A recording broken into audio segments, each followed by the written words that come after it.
मग त्यासाठी वाटेल ती फी मोजायला पालक तयार असतात. त्याला जवळजवळ म्हणजे कर्ज काढूनही काही पालक आता शिकवतो. मी परवाच्या काही पालकांना भेटलो की त्यांनी एज्युकेशन लोन काढले मॅडम, रुपयाची एज्युकेशन लोन काढले.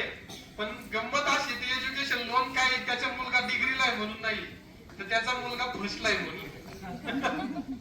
विचार करा. आणि याचं कारण एकच आहे की फक्त आमच्याचा मुलगा त्या शाळेत शिकतो चांगल्या ह्याच्यामध्ये, सकाळी म्हणजे त्याला न्यायला एक छानपैकी बस येते, जाताना वॉटर बॅग हातात मिळते, स्कूल बॅग मिळते, मग तो जातो तिथं ते एक्स्ट्रा करिक्युलम ऍक्टिव्हिटीज होतात, पालकांच्या पण दांड्या होतात, आणि मग त्याच्यामधून ते शिकवलं जातं. मग ते सोशल मीडियावरती पसरलं की आपल्याला वाटतं किती छान शाळा आहे, किती उपक्रम होतात त्याच्यामध्ये.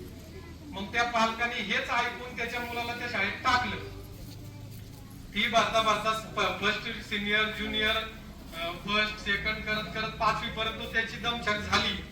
आणि नंतर ना अशी परिस्थिती आली त्याची की त्याला म्हणजे डायरेक्टली पुन्हा एकदा आपली मराठी शाळा.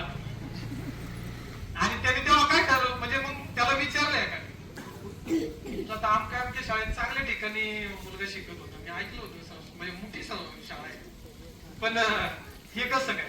तर मग तो म्हटलं काय असतं रे, आपली मराठी, आपली ताकद आहे मराठी, आपण आपल्या मराठीला जगवलं पाहिजे.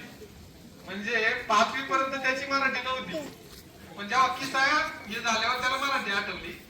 विचार